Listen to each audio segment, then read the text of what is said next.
मैं अंकित कुमार यादव आप सभी का स्वागत करता हूं सृष्टि ज्ञान केंद्र में, जहां हम पढ़ रहे हैं कक्षा 12वीं की पॉलिटिकल साइंस, जिसमें चल रहा है आपका अध्याय 7, जिसका नाम है समकालीन विश्व में सुरक्षा।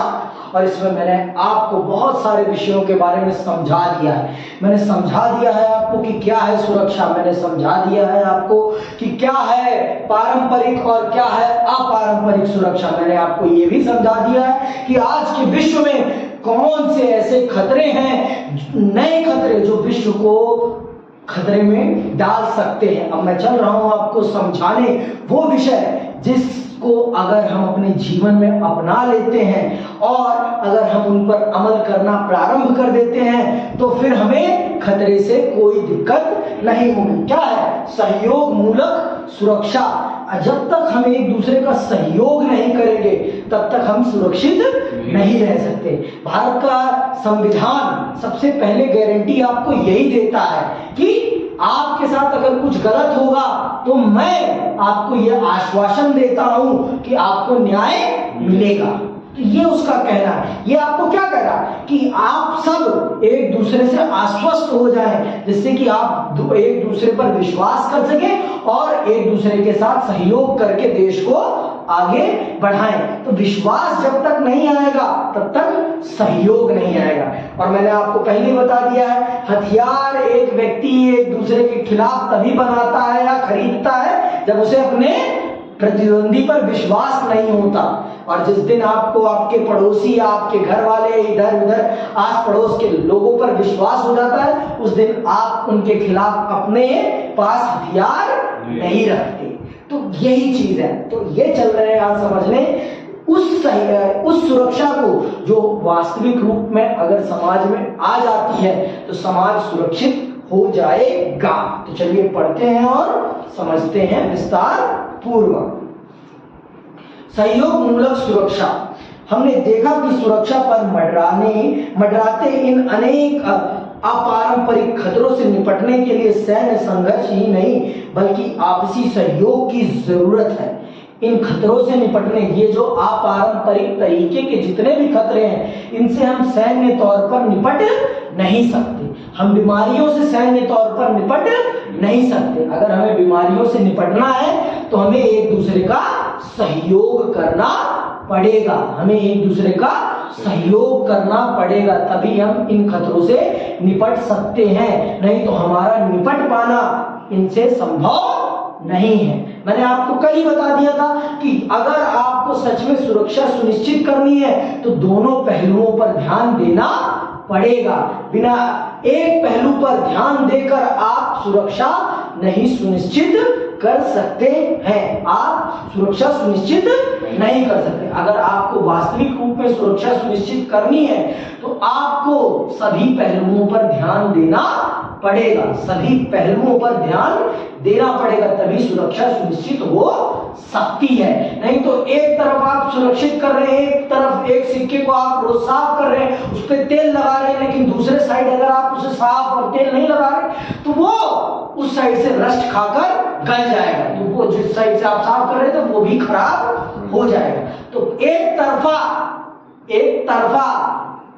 तरफी सुरक्षा नहीं दी जा सकती। आप घर को मजबूती से चार दीवारी से कस के सुरक्षित कर ले रहे हैं, लेकिन घर में लोग ही आपस में लड़ रहे हैं, तो क्या फायदा ऐसी सुरक्षा का?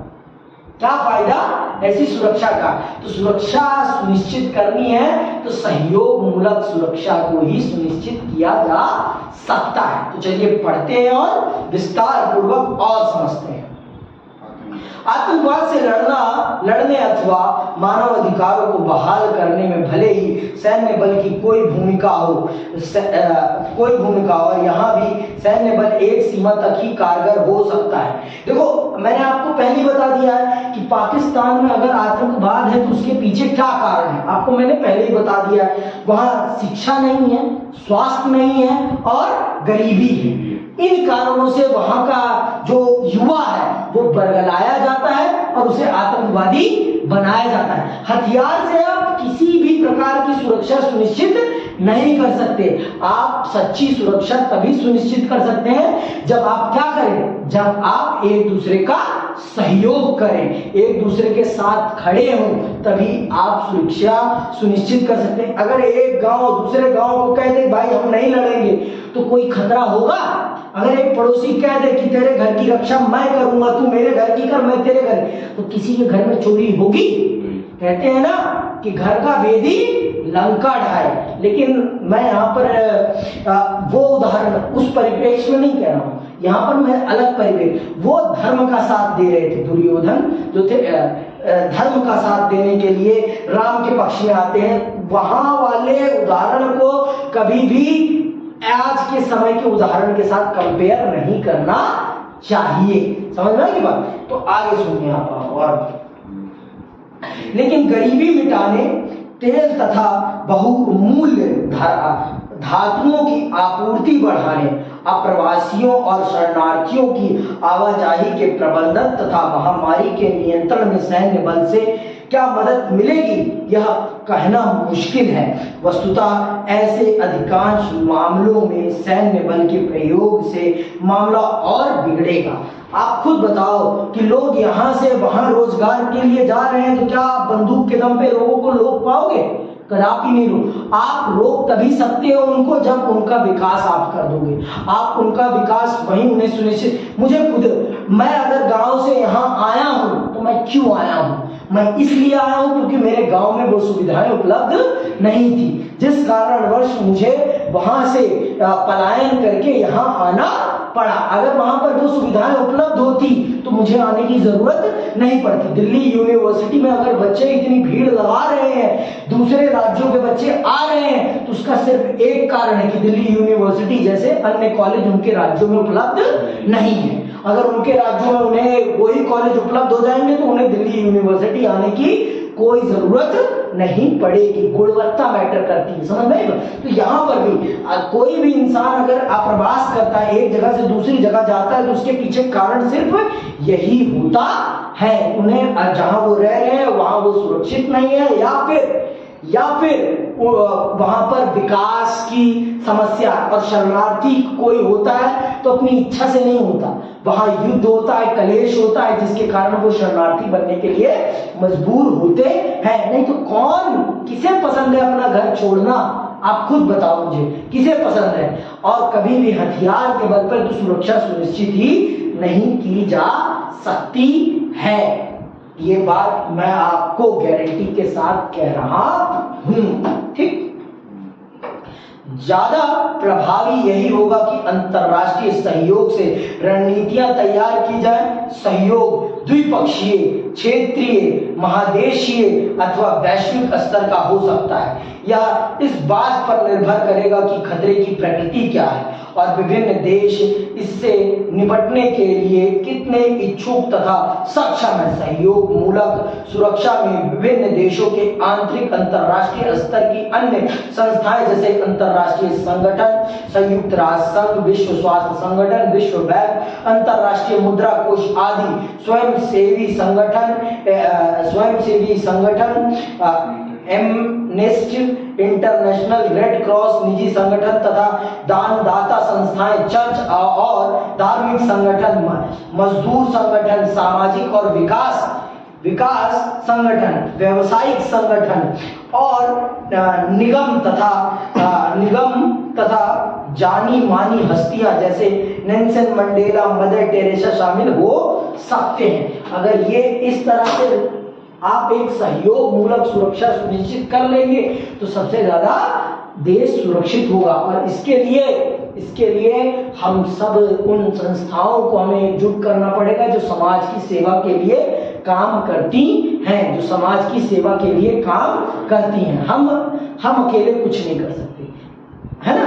आपको भी पता है कि एक लकड़ी को कोई भी तोड़ सकता है, लेकिन एक लकड़ी के गट्ठर को तोड़ना बहुत ही मुश्किल है, बहुत ही मुश्किल है। उसे काटने में भी समय लगेगा, लेकिन एक लकड़ी को तोड़ के ही फेंका जा सकता है। तो ये बात आप बखूबी समझिए कि अगर आपको ये करना है, अगर सुरक्षा सुनिश्चित करनी है, तो आपको क्या करना पड़ेगा?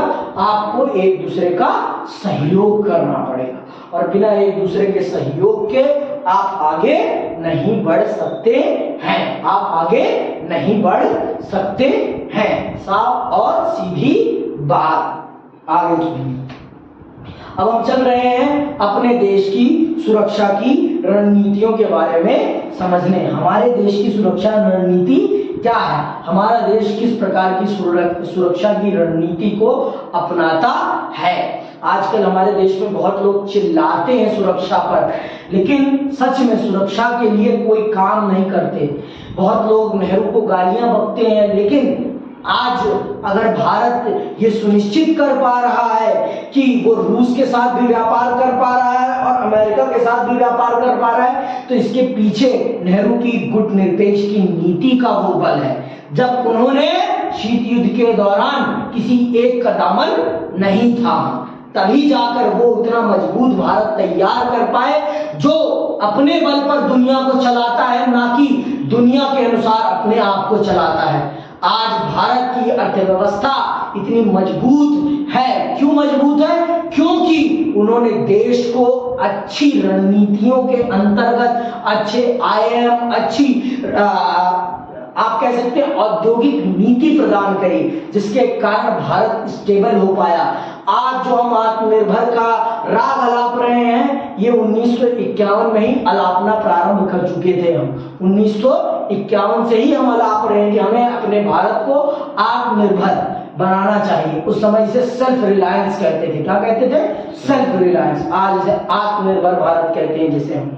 ठीक है, आगे सुनिए आप। अब मैं आपको बताता हूं भारत की रणनीतियां क्या है सुरक्षा पर। भारत को पारंपरिक सैन्य और अपारंपरिक खतरों का सामना करना पड़ा है। दोनों खतरे हैं भारत के सामने, सैन्य खतरा भी है और गरीबी, भुखमरी, बेरोजगारी, अशिक्षा, स्वास्थ्य समस्याएं, ये सारी समस्या। भारत के जितने भी बॉर्डर्स हैं, कोई प्रेम पूर्वक बॉर्डर नहीं है। हमारा अमेरिका जैसा बॉर्डर नहीं है, अमेरिका कनाडा वाला बॉर्डर नहीं है। हो सकता था, लेकिन पाकिस्तान चाहता नहीं है। एक हमारा चीन है, उसके साथ भी हमारे प्रेम पूर्वक बॉर्डर नहीं है, और ना ही हमारे पाकिस्तान के साथ है। बांग्लादेश के साथ थोड़ा बहुत हमारा प्रेम पूर्वक बॉर्डर है, उसके अलावा किसी के साथ भी हमारा प्रेम पूर्वक बॉर्डर नहीं है। हमारे नेपाल के साथ रिश्ते थोड़े अच्छे हैं, उनके साथ बहुत अच्छे हैं, लेकिन आजकल वो भी तल्ख तेवर दिखा रहे हैं, हमें तल्ख तेवर दिखा रहे हैं कि हम ये कर लेंगे, वो कर लेंगे, लेकिन वो कुछ कर पाएंगे नहीं। ये मैं भी जानता हूं और ये वो भी जानते हैं, लेकिन बस कहने के लिए कर रहे हैं, बस उसके अलावा कुछ नहीं। ठीक है, क्योंकि चीन उनको भड़का रहा है, और चीन के भड़कावे में जो जो आया है उसका हाल पाकिस्तान के समान हुआ है, इसके अलावा कुछ नहीं हुआ है। पाकिस्तान को भी बर्बाद करा है किसी ने, तो एक अमेरिका ने बर्बाद किया है और दूसरा चीन ने बर्बाद किया। अमेरिका ने शीत युद्ध के समय बर्बाद किया और चीन ने शीत युद्ध के बाद बर्बाद किया। इसके अलावा किसी और ने बर्बाद नहीं किया पाकिस्तान। और वो ही चीजें अगर हम करते तो हम भी बर्बाद हो जाते। हम भी किसी के हाथ की कठपुतली बनकर प्रयोग होते तो हम भी बर्बाद हो जाते। तो ये चीज हमें ध्यान रखनी है कि अमेरिका हमें यूज ना कर पाए चीन के खिलाफ। हमें ये चीज ध्यान में रखनी है। हमें हमेशा अपने आप को इस स्थिति में रखना है कि हमारा कोई प्रयोग न करे, हम दुनिया का प्रयोग करें, अच्छा है। यही रणनीति है, यही कूटनीति है, और इसके अलावा कोई कूटनीति रणनीति नहीं। अपना जिसमें फायदा है वो ही सही है, उसके अलावा कुछ भी सही नहीं। गुटनिरपेक्ष की नीति सबसे बेहतर नीति। बिन पेंदी लोटा बने रहिए। जब तक आपका हित है, जिसके साइड आपका हित है, आप उससे जुड़िए। कोई मतलब नहीं है। ये दुनिया और अमेरिका, खासकर अमेरिका जितना बड़ा हित धारक है ना, उतना बड़ा हित धारक दुनिया में कोई नहीं। जिसके साथ उसके हित मिलते हैं वो उसका दामन थाम लेता है। उसे कोई फर्क नहीं पड़ता आपके देश में कौन सा धर्म रहता है, कौन सी जाति रहता है, कौन से लिंग के लोग रहते हैं। अगर उसका आपसे फायदा है तो वो आपका साथ देगा, उसका अगर आपसे फायदा नहीं है तो वो आपका साथ नहीं देगा। आगे सुनिए। ये खतरे सीमा के अंदर से भी उभरे और बाहर से भी। भारत की सुरक्षा नीति के 4 बड़े घटक हैं और अलग अलग वक्त में इन्हीं घटकों के हेर फेर से सुरक्षा की रणनीति बनाई गई है। भारत की सुरक्षा के 4 घटक हैं और वो 4 घटक क्या है सुनिए। और इन्हीं के इर्द गिर्द भारत की हमेशा विदेश नीति बनती आई है। सुरक्षा की नीति का पहला घटक रहा सैन्य क्षमता को मजबूत करना, क्योंकि भारत पर पड़ोसी देशों से हमले होते रहे हैं। देखिए हमारे जो पड़ोसी हैं वो इतने अच्छे नहीं है, उन पे विश्वास किया नहीं जा सकता, जिस कारण हमारी पहली प्राथमिकता रही है सैन्य बल, क्योंकि हमारे पड़ोसी अच्छे नहीं हैं। पाकिस्तान ने 1947, 48, 1965, 71 तथा 1999 में और चीन ने 1962 में भारत पर हमला किया। दक्षिण एशियाई इलाके में भारत के चारों तरफ परमाणु हथियारों से लैस देश हैं। ऐसे में भारत के परमाणु परीक्षण करने के फैसले 1998 को उचित ठहराते हुए भारतीय सरकार ने राष्ट्रीय सुरक्षा का तर्क दिया था। भारत ने सन 1974 में पहला परमाणु परीक्षण किया था।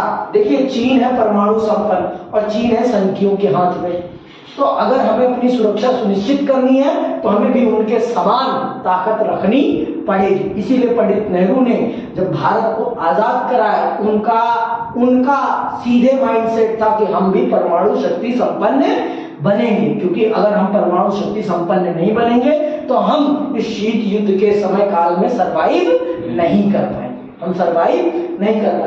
तो हमारे बगल में पाकिस्तान भी हमारा पड़ोसी, उसके पास भी परमाणु हथियार है, और हमारे ऊपर हमारा चीन, उसके पास भी परमाणु हथियार। तो हमने विश्व बिरादरी को साफ स्पष्ट रूप से कह दिया कि हम पहले परमाणु हथियार चलाएंगे नहीं, और अगर किसी ने चलाया तो फिर हम उसे छोड़ेंगे भी नहीं।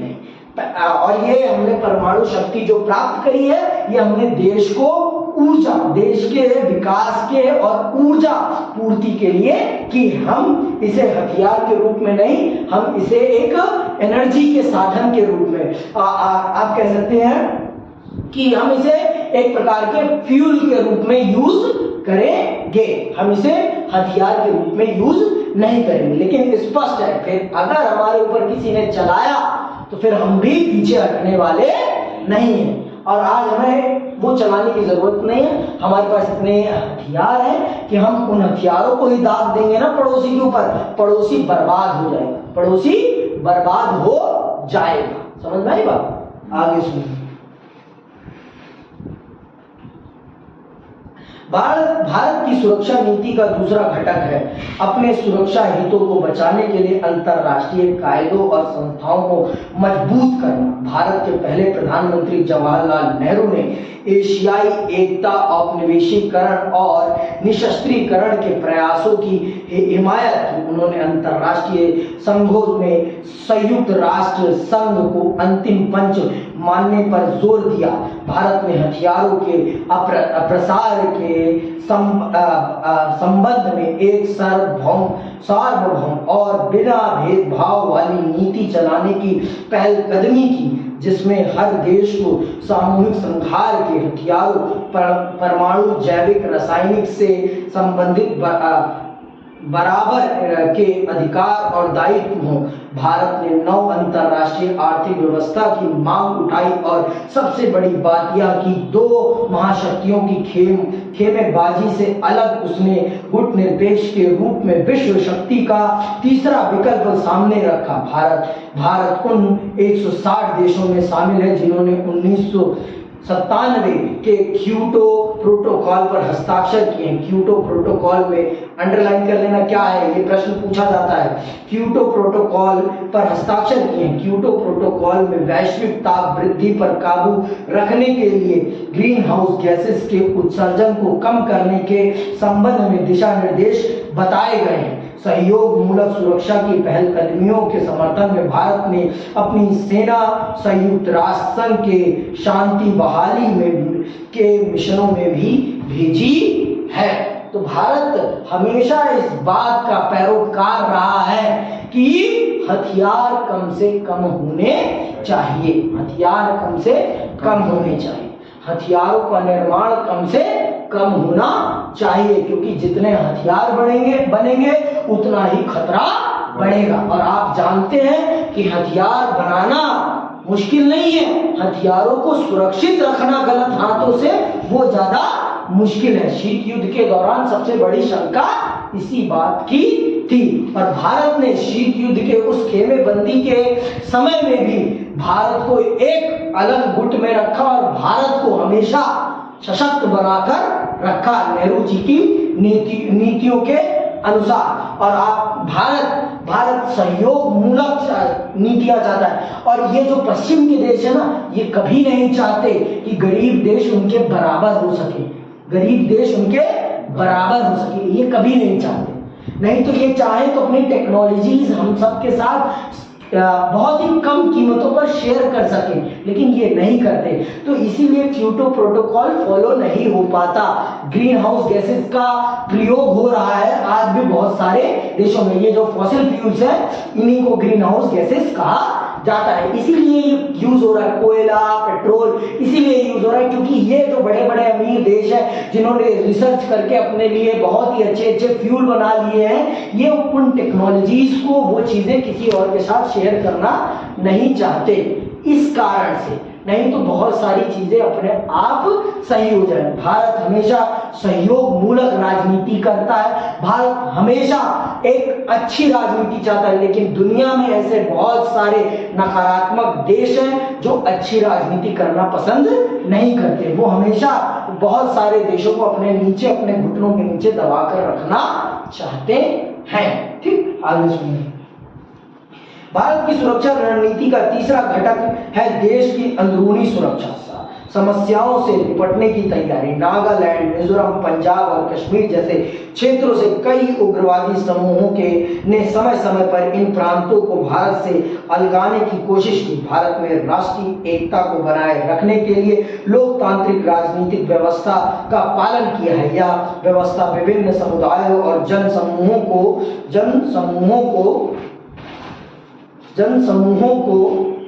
आपसी शिकायतों को खुलकर रखने और सत्ता में भागीदारी करने का मौका देती है। आखिर में एक बात यह है कि भारत में अर्थव्यवस्था को इस तरह विकसित करने के प्रयास किए गए हैं कि बहुसंख्यक नागरिकों को गरीबों और अभाव से निजात मिले तथा नागरिकों के बीच आर्थिक असमानता ज्यादा ना हो। ये प्रयास ज्यादा सफल नहीं हुए हैं। हमारा देश अब भी गरीब है और असमानताएं मौजूद हैं, फिर भी लोकतांत्रिक राजनीति से ऐसे अवसर उपलब्ध हैं कि गरीब और वंचित नागरिक अपनी आवाज उठा सके। लोकतांत्रिक रीति से निर्वाचित सरकार के ऊपर दबाव होता है कि वह आर्थिक समृद्धि को मानवीय विकास का सहगामी बनाए। इस प्रकार लोकतंत्र सिर्फ राजनीतिक आदर्श नहीं, लोकतंत्र शासन जनता को ज्यादा सुरक्षा मुहैया कराने का साधन भी है। इस संदर्भ में भारतीय लोकतंत्र की सफलता और असफलताओं के बारे में आप एक और किताब में विस्तार से पढ़ेंगे। यह किताब स्वतंत्रता उत्तर भारत की राजनीति पर केंद्रित है। भारत के बारे में तो हम विस्तार से समझेंगे, पर भारत की तीसरी सुरक्षा रणनीति को हम विस्तार से समझ लेते हैं। तीसरी रणनीति हमारे घरेलू समस्याओं पर आधारित है। देखिए, अगर आपका घर शांत नहीं रहेगा तो आप बाहर से कितने भी सुरक्षित हो जाए, आपको अंदरूनी तौर पर तोड़ दिया जाएगा। इसीलिए भारत का तीसरा घटक, जो सुरक्षा का तीसरा घटक है, वो है अंदरूनी सुरक्षा। अंदरूनी जो समस्याएं हैं उनको हटाना। और भारत सबसे बड़ी समस्या जो एक देश की है, गरीबी, उस पर भी आघात कर रहा है और उसको भी समाप्त करने का प्रयास कर रहा है। आप ये जान लीजिए कि अगर गरीबी समाप्त नहीं होगी, और हम अभी उसमें सफल नहीं हो पाएंगे, ये गरीबी समाप्त नहीं होगी तो इससे बड़ी असुरक्षा दुनिया में कोई और नहीं है। आप इससे भली भांति परिचित हो चुके हैं कि गरीबी से ज्यादा बड़ी असुरक्षा का विषय कोई और नहीं है। गरीबी जितना किसी भी देश को नुकसान पहुंचा सकती है, उतना नुकसान कुछ और नहीं पहुंचा सकता है। तो अगर दुनिया से गरीबी गायब हो जाएगी तो दुनिया से अपराध भी अपने आप गायब हो जाएंगे। कोई भी व्यापारी कभी नहीं चाहता कि उसकी दुकान पर शटर लगे, क्योंकि शटर लगेगा तो उसका व्यापार नहीं चलेगा। और जब गरीबी रहेगी तो व्यापारी की दुकान कभी नहीं चलेगी। तो हर व्यापारी चाहता है कि उसकी दुकान चले और हर व्यापारी चाहता है कि धंधा अच्छा चले, और धंधा अच्छा चलेगा तो वो बंदूक की नोक पे अच्छा कभी नहीं चलेगा, वो चलेगा शांति और समृद्धि की राह पर, और शांति समृद्धि शिक्षा और स्वास्थ्य से आएगी, ना कि बंदूक के निर्माण से। तो इसी के साथ ये सुरक्षा का अध्याय आपका यहीं समाप्त होता है। आपके मन में कोई भी रोचक प्रश्न हो आप पूछ सकते हैं कमेंट बॉक्स में। इसी के साथ मैं आपसे विदा लेता हूं। जय हिंद, जय भारत।